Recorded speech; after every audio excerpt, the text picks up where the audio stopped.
There are moments in the long and complicated history of North American trade when the numbers stop being abstractions and start being people.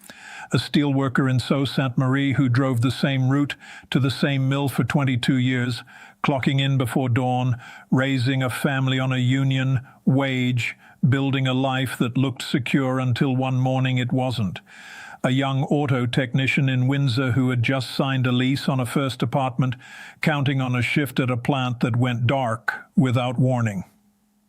A lumber mill operator in British Columbia who watched 50 years of her family's work evaporate not because demand disappeared, not because the product failed, but because a decision made thousands of miles away, in a city that will never feel the consequences, decided her industry was a bargaining chip. Over 100,000 Canadians have lost their jobs or had their hours cut because of tariffs imposed by the President of the United States on his country's closest ally and largest trading partner. Steel mills in Sault Ste. Marie laying off 1,000 workers at a time. Auto plants in Oshawa and Windsor going dark. Lumber mills across British Columbia, 22 closed since 2022, another 50 running at reduced capacity. Cabinet factories in Quebec, parts suppliers across Ontario, fishing operations on the Atlantic coast. Sector by sector, the livelihoods of working Canadians have been systematically dismantled by a trade war they didn't start, didn't vote for, and cannot escape through any individual decision. And here is the thing that Washington has not yet fully grasped, the thing that should be keeping American trade officials awake at night, the development that is quietly reshaping the economic architecture of an entire continent while cable news is focused elsewhere. Mark Carney is not begging for those jobs back. He is not asking Donald Trump to undo the damage. He is not writing diplomatic letters or scheduling polite meetings to express concern. He is doing something far more consequential, far more deliberate, and far more dangerous to American economic interests than anything a conventional trade complaint could accomplish. He is using the damage. Every closed mill, every laid-off steelworker, every idled auto plant, every redirected lumber shipment is being converted, methodically and without sentiment, into the building blocks of a strategic counteroffensive designed to make the United States pay a price it never anticipated in ways it cannot easily reverse, on a timeline that arrives before Washington has fully processed what is happening.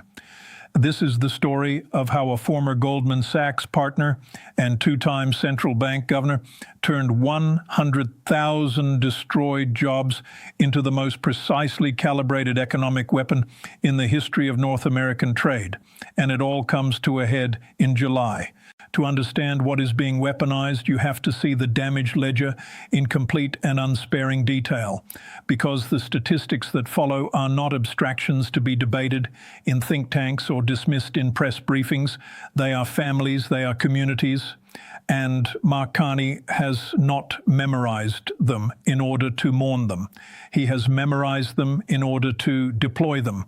Start with the auto sector. The United States imposed 25% Section 232 tariffs on vehicles and parts. The immediate consequences were swift and severe.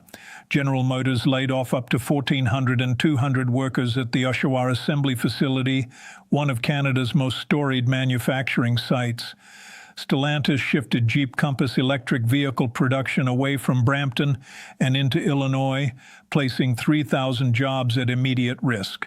The Brampton plant had been idled specifically to retool for electric vehicle production, a forward-looking investment that reflected the industry's direction. Those plans were scrapped in early 2025, leaving thousands of workers in a state of suspended uncertainty. No production schedule, no announced timeline, no clarity about whether the facility would ever return to full operation. Auto manufacturing employment across Canada fell 3% year over year, with analysts at RBC finding no signs of near-term recovery.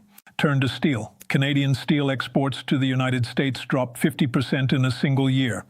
A 50% collapse, not a gradual erosion, but a near halving of an entire export category.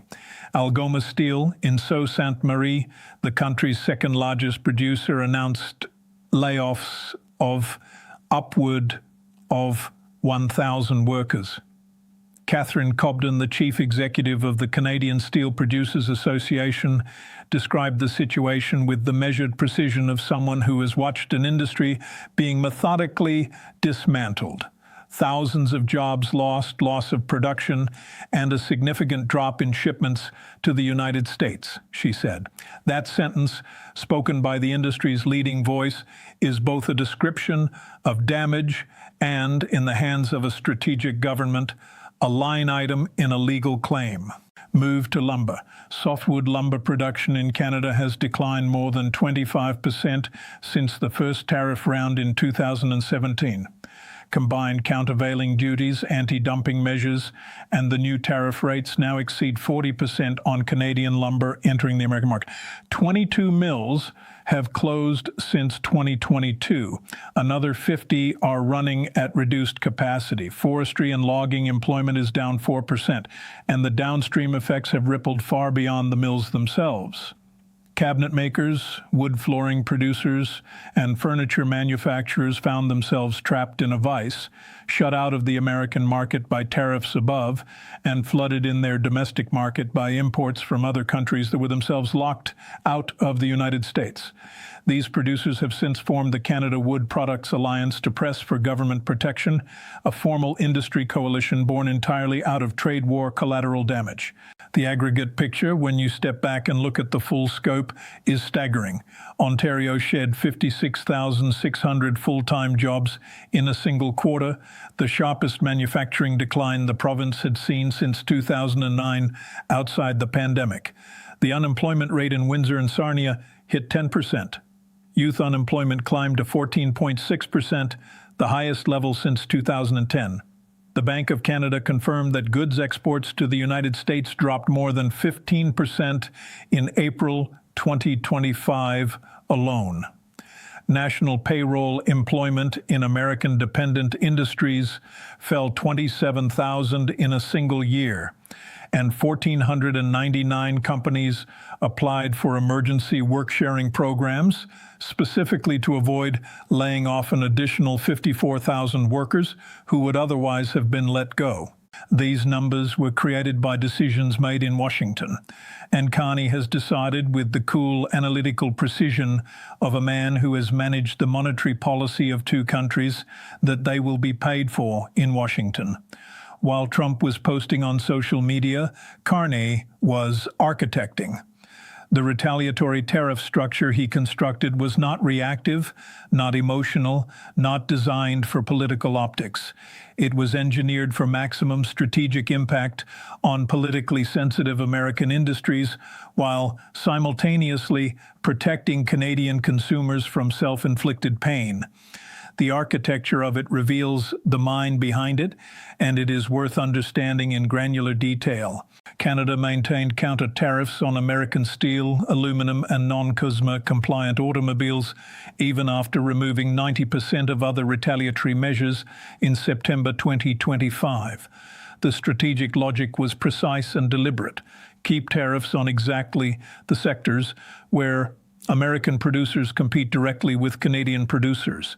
Remove duties on goods Canada needs and cannot source domestically. Punish where it hurts. Spare where it's self-defeating. In November 2025, Carney phased out horizontal remission on American steel used in Canadian manufacturing, meaning counter tariffs on American steel were now fully operational and fully biting. This single policy decision unlocked over $1 billion in new domestic demand for Canadian steel producers, directly substituting American supply with Canadian supply. The pain flows to American steelmakers and their American industrial customers, the foundries and fabricators and manufacturers who had built their supply chains around Canadian proximity and price. Canada also tightened tariff rate quotas for steel imports from non-free trade agreement partners, reducing them from 50% down to 20% of 2024 levels. This closed the back door that had been allowing dumped foreign steel to undercut Canadian producers already under pressure from the American trade war. Sources close to the Trade Ministry described this as the mirror strategy. For every sector Trump damaged with tariffs, Carney built domestic or alternative partner supply to replace it, then locked the United States out of Canada's own market in that same sector. The pain flows in both directions, but with a critical asymmetry. Canada's pain was imposed without consent. Canada's response is calibrated, deliberate, and structured to produce a restructuring that persists even after the tariffs eventually end. But the retaliatory architecture, as sophisticated as it is, represents only the first dimension of Carney's counteroffensive. The second dimension is the redirect, and it may prove to be the more consequential of the two. Here is the move that should concern every American business leader and every trade policy official who has been watching this situation at the level of headlines rather than supply chains. Carney is not merely protecting damaged industries, he is systematically redirecting them, building new buyer relationships for exports that used to flow south, and signing the kind of long-term contracts that do not reverse when a tariff threat is eventually withdrawn. On steel, the government cut interprovincial rail freight rates by 50% starting in spring 2026, making it economically viable for the first time to ship Canadian steel east to west within Canada rather than north to south into the United States. The Buy Canadian policy now mandates Canadian steel, aluminum, and softwood lumber in all federal contracts exceeding $25 million. Over 230 steel firms applied for restructuring support, and nearly 37,000 workers are being transitioned with government backing. The domestic market is being deliberately deepened as a structural substitute for the American export market that tariffs closed off. On lumber, the Build Canada Homes Agency, funded at approximately $700 million, explicitly prioritizes Canadian wood products for national housing construction. $500 million in Business Development Bank Softwood Lumber Guarantee Program loans were topped up for 2026, with another $500 million from the Large Enterprise Tariff Loan Facility. The strategy is explicit and unambiguous. If the United States will not buy Canadian lumber, Canada will use it to build Canadian housing, creating domestic demand that is entirely insulated from American trade policy.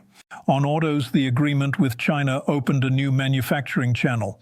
49,000 Chinese vehicles entering Canada at a 6.1% tariff, growing to 70,000 units by 2030, with Chinese automakers required to establish Canadian manufacturing joint ventures within 3 years. A framework agreement on clean vehicle manufacturing with South Korea has already been signed. This is not simply about selling electric vehicles to Canadian consumers. It is about attracting the manufacturing investment that American tariffs drove away from Canadian plants and attracting it from partners whose business decisions are not subject to American political pressure. On agriculture, a deal with Beijing restored $4 billion in canola market access. European Union fast-track trade discussions are underway. A Japan energy and mineral agreement has been signed. India outreach is active. Every sector that the Trump administration targeted is being methodically rerouted to a new buyer. And each new trade relationship represents a permanent reduction in Canada's exposure to the American market. Canada's share of exports going to the United States dropped to 71.7% in 2025, the lowest level recorded since the early 1980s. Non-American trade surged by $69 billion in a single year. Sources in Ottawa described this in their internal documents not as temporary hedging, not as tactical maneuvering, but as irreversible diversification. That word, irreversible, is deliberate. It is a policy declaration as much as a description. Then came February 20th, 2026, and the legal landscape shifted entirely. On that date, the United States Supreme Court ruled 6-3 that the International Emergency Economic Powers Act, known as IEEPA, does not authorize the President of the United States to impose tariffs. Chief Justice John Roberts, writing for the majority, stated that those words cannot bear such weight. In a single ruling, the Supreme Court of the United States demolished the legal foundation of the Trump administration's entire tariff strategy. The 35% blanket tariff on non-CUSMA Canadian goods, illegal. The fentanyl-related tariffs, illegal. The so-called Liberation Day reciprocal tariffs, illegal.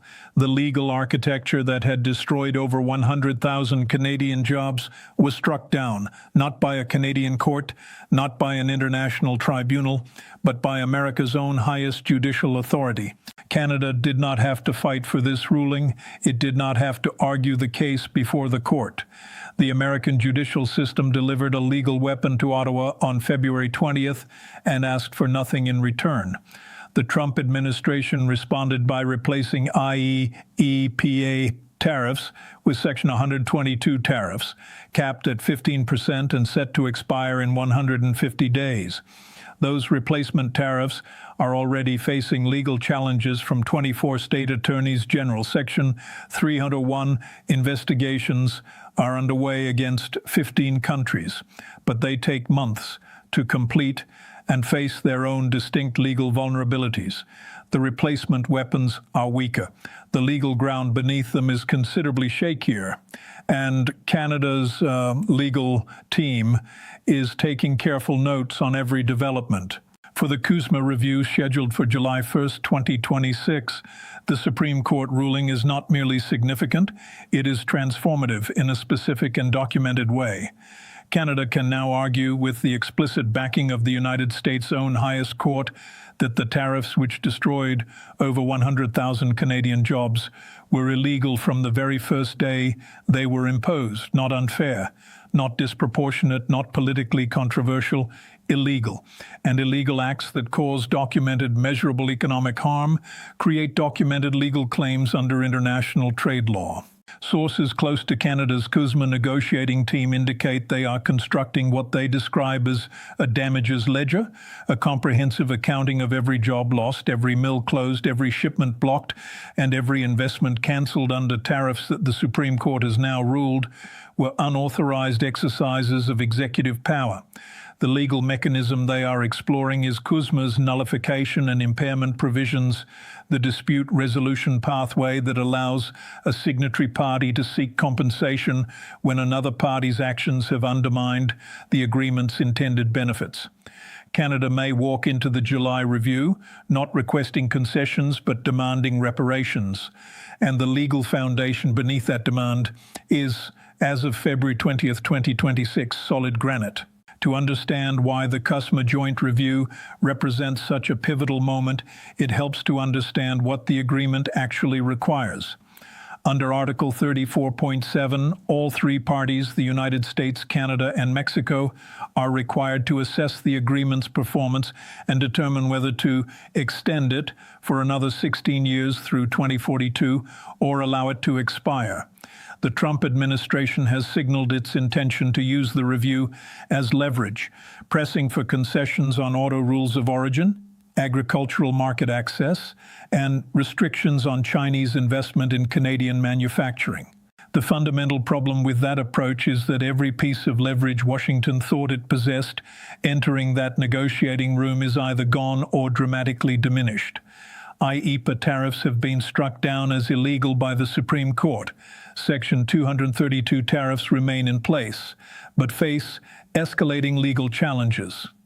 The threat to walk away from CUSMA entirely has been weakened by the fact that Canada has spent 18 months building alternative trade relationships that make the agreement valuable, but no longer existential.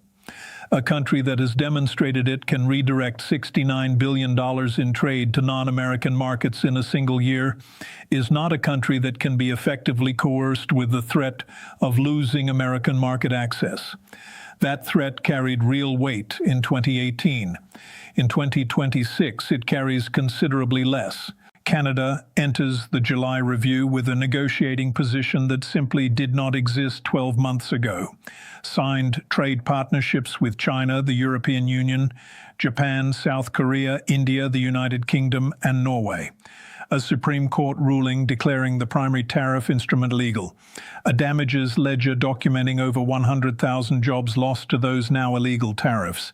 $81.8 billion in defense reinvestment building strategic autonomy. Canadian procurement policy systematically locking American suppliers out of government contracts.